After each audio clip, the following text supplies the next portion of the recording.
कहा था कि आए हैं सो जाएंगे राजा रंक फकीर, एक सिंहासन चढ़ी चले एक बंधे जंजीर। और मौत की ही बातें मैं करता रहा कि जो जन्म लिया है एक दिन उसकी मौत होती है। लंबा जीवन नहीं है वैसे देखा जाए। सदगुरु गुरुदेव जी ने ये पंक्ति लिखी है, इस जगती तल में जो जन्मा बैठा कौन यहाँ है, 100 के पहले वाले प्रायः कोई नहीं जहाँ है। इस जगती तल में जो जन्मा बैठा कौन यहाँ है, कोई स्थिर बैठा है। 100 साल पुराना आदमी मिलना कठिन। इस सभा में तो 100 साल पुराना कोई आदमी नहीं है। इस गांव में भी शायद हो कोई 100 साल पुराना आदमी, बड़ा कठिन है 100 साल पुराना मकान का मिलना। और इस महाकाल के बीच जिसकी न शुरुआत है और न जिसका अंत है, समय की शुरुआत नहीं और समय का अंत नहीं, तो इस महाकाल के बीच में 100 साल मानो एक सेकंड से भी कम का समय है। और 100 साल की हमारी उम्र नहीं होती है। इस बीच हमें बहुत से काम करने होते हैं। बचपना तो यूं ही बीत जाता है, अबोध अवस्था, जन्म लिए तो बातें समझ में कहाँ आती हैं। पहले तो रोते गाते हैं, बस दूध पिला दिया गया, सुला दिया गया, नहला दिया गया और यही सब सेवा चलती रहती है। धीरे धीरे अवस्था बढ़ती चली जाती है और फिर लोगों से संपर्क बढ़ता है, कम्युनिकेशन होता है। फिर ये बातें चलती ही कि ये मेरी माँ है, ये मेरे पिता हैं, ये मेरे दादा हैं, ये मेरा घर है, ये मेरा पड़ोसी है, ये मेरा खेत खलिहान है, ये मेरा देश है, समाज है, अमुक जाति का। सब धीरे धीरे विस्तार होता चलता है। तो बचपने तो ऐसे बीता। फिर बुढ़ापा और जर्जरता में भी बहुत करने जैसा नहीं रहता है। क्या कहा, बचपने में तो पढ़ाई लिखाई करते कुराते कई साल बीत जाते हैं, 20 साल 25 साल बीत जाते हैं। ऐसे ही 75-80 के पश्चात कुछ नया करने जैसा नहीं रहता है, क्योंकि पहले वाली शक्ति, जो शक्ति जवानी में थी वो शक्ति नहीं है, तो वो उस वेग से आप नहीं कर सकते। बीच का थोड़ा टाइम बचता है। वो क्या है, सच कहा जाए ना तो 25 से 50, और इसी बीच जब आदमी साधना कर सकता है, अपने जीवन को बहुत ऊंचाई तक ले जा सकता है, या कहो पूरी ऊंचाई तक ले जा सकता है। जिन संतों की हम महिमा गाते हैं उनकी साधना की शुरुआत कब हुई बताओ। बुद्ध की साधना कब शुरू हुई, कितनी उम्र रही? क्या वो 60-70 के हो गए थे? समझ रहे हैं ना, बिल्कुल कम उम्र में, 29 वर्ष में तो वो घर छोड़ दिए थे। महावीर की भी देखो, कबीर की भी देखो, नानक, जितने भी संत हुए प्रारंभ से ही, जवानी में ही वे लोग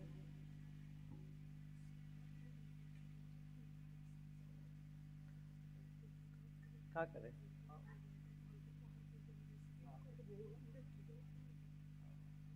थोड़ा सा और बंद कर दूं? हाँ, तो आप लोग भी उठ के जवैया होकर थोड़ा सा समय ऐसा है। आप बताओ।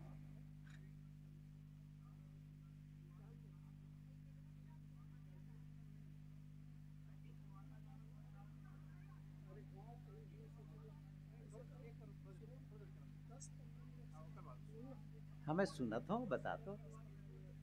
हाँ हाँ हाँ।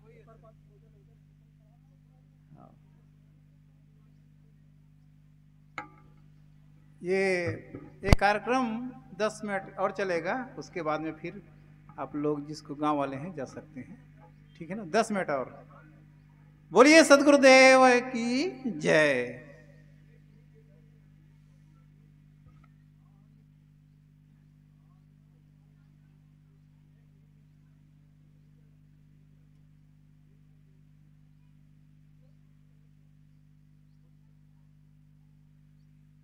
सब लोग शांत रहें भाई, तब तो होगा। सब लोग शांत रहे, 10 मिनट चलेगा, फिर नहीं, एक दोपहर के बाद में जैसे आदेश होगा, जैसे कहा जाएगा उसके हिसाब से होगा।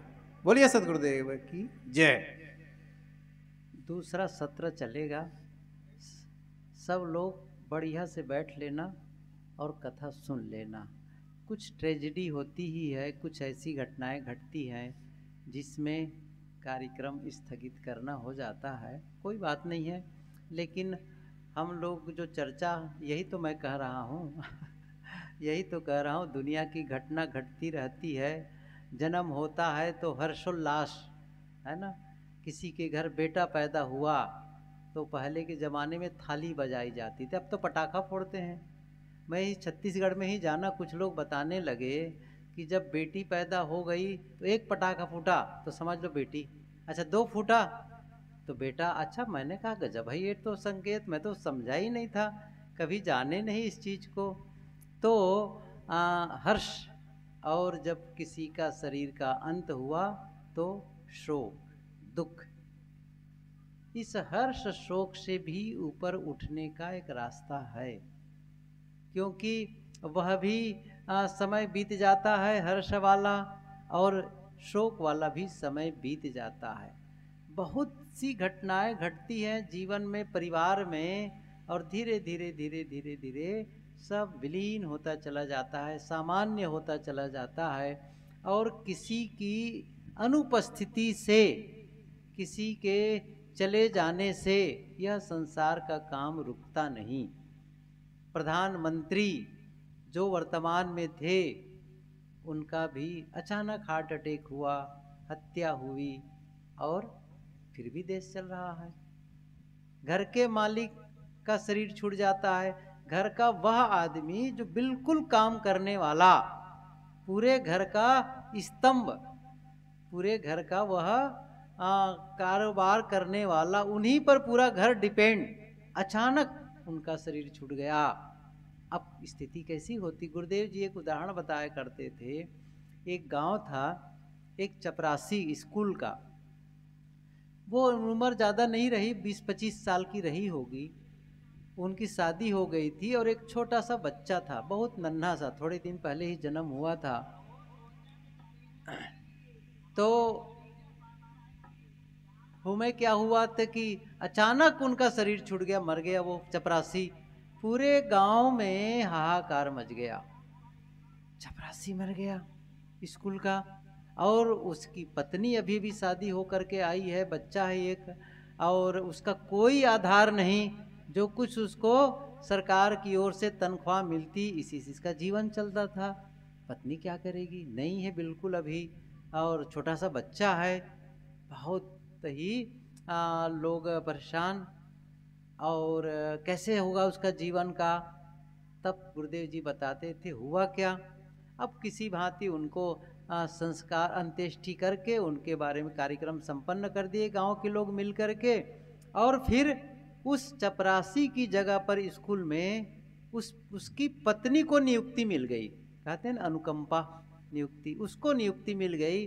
तो रोजी रोटी की व्यवस्था हो गई। और उसी स्कूल में बच्चा जब पढ़ने लायक हुआ तो पढ़ने लग गया। बच्चा बड़ा होशियार था।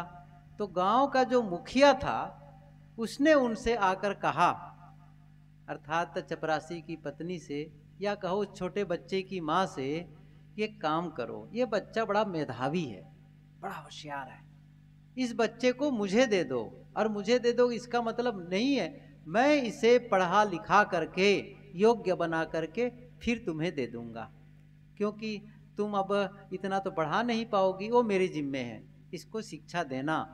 और मुखिया जो था वो उस पर धन खर्च किया और उसको पढ़ाया लिखाया, हायर एजुकेशन, मतलब बहुत ऊंची शिक्षा। और जानते हो क्या हुआ, वो पढ़ लिख करके लड़का कलेक्टर हुआ। गुरुदेव जी कहते थे यदि वो चपरासी जिंदा रहता हो सकता है वो लड़का मास्टर बन के रह जाता। कैसे चलेगा कहते थे, नहीं, उसका भी जीवन चल रहा है, बच्चे की भी व्यवस्था हो गई है।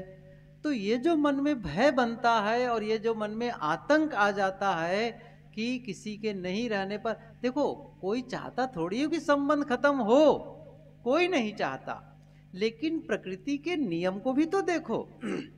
जिसके सामने सब विवश हैं, कोई भी राजा रंक फकीर, साहब ने इसलिए तो गिना दिया, राजा रंक फकीर कोई सिंहासन चढ़, एक सिंहासन चढ़ चले एक बंधे संजीत।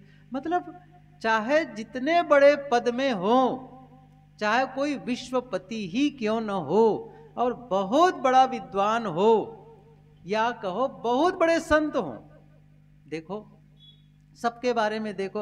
और सदगुरु कबीर ने कहा, गए राम और गए लक्ष्मणा, संग न गई सीता ऐसी धना, या और भी उन्होंने बातें कही कि मरी मरी गए दसों अवतारा। सबको कोई ऐसा बचता नहीं है।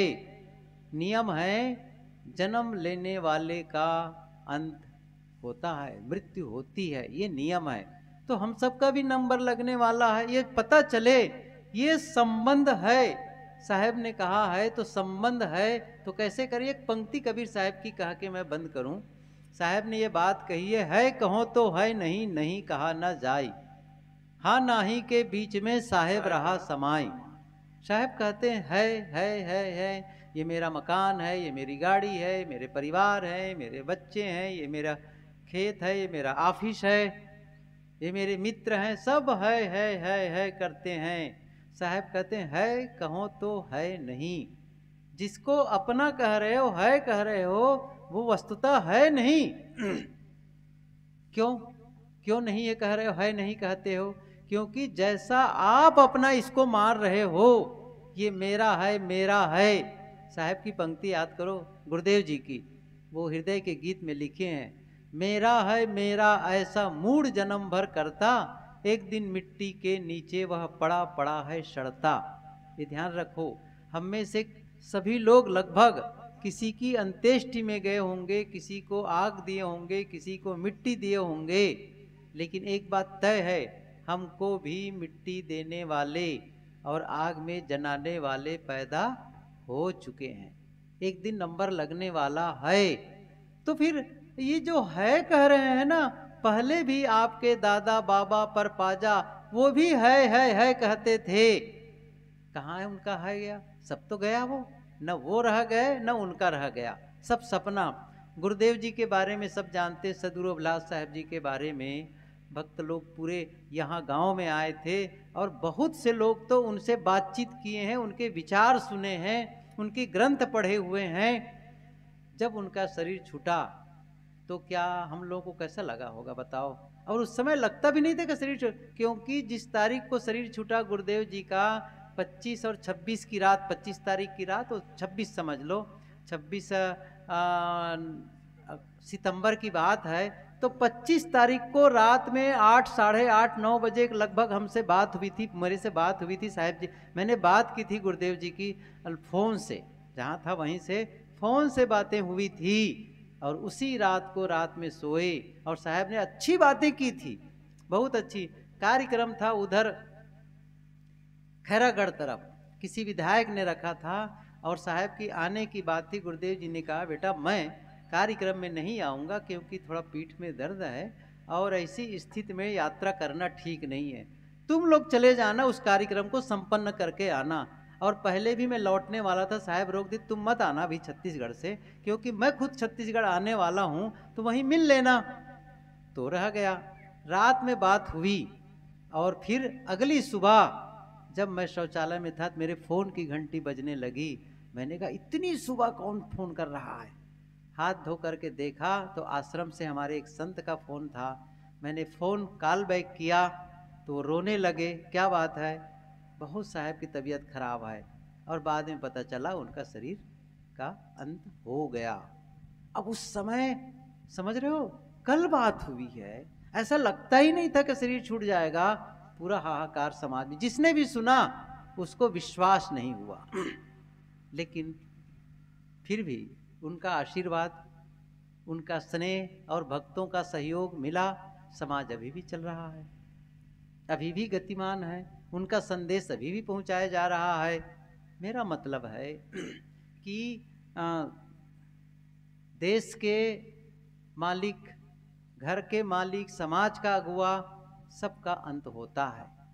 हमें धैर्य रखना है, उनके बताए पथ पर चलना है और अपने जीवन को संवारना है। तो मैं ये पंक्ति जो कह रहा था, है कहो तो है नहीं, नहीं कहा ना जाई।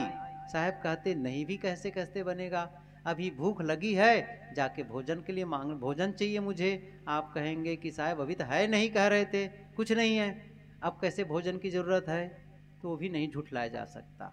अपने घर में जाएंगे, अपनों से मिलेंगे, अपने पास रहेंगे, अपना काम, तो वो भी नहीं कहा जा सकता। तो साहब ने कहा नहीं कहा ना जाई, ना है कहते बनता है, ना नहीं कहते बनता है। तो करना क्या है? हाँ नाही के बीच में साहेब रहा समाई। साहेब का मतलब है ज्ञानी, संत, साधक, सिद्ध। तो जो साहेब है और नहीं को, है को भी समझता है, नहीं को भी समझता है। हम लोग क्या कहते, केवल है को समझते हैं, नहीं को नहीं समझते। ये मेरा परिवार है, नहीं को भी समझो। एक दिन या तो मेरा शरीर नहीं रहेगा, या मेरे साथी का शादी होती है पति पत्नी में, पति पत्नी साथ रहते हैं, तो है इसको समझ रहे हो, ये मेरा पति है, ये मेरी पत्नी है, और ऐसा लगता है सदा साथ रहेंगे। लेकिन एक दिन तो अंत होता है, एक दिन तो खत्म होता है।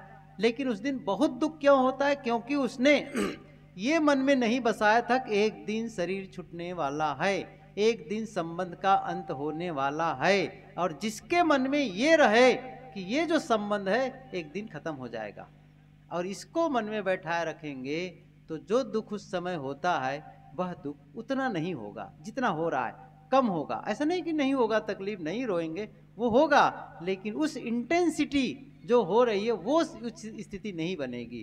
तो ये ध्यान रखना, किसी की मौत से वह संदेश हमको मिलता है कि मेरी भी मौत होने वाली है, लेकिन मौत होने के पहले मैं अपने जीवन को सुंदर बना लूँ, कल्याणमय बना लूँ, तो ये जीवन पाने की सार्थकता होगी। आप सबको बहुत बहुत धन्यवाद, जो इस प्रकार इस विषम परिस्थिति में, गांव वालों को, आयोजकों को धन्यवाद, जो इस विषम परिस्थिति में भी इस कार्यक्रम को बनाए रखे, लोगों के लिए सत्संग की सुविधा उपलब्ध कराए।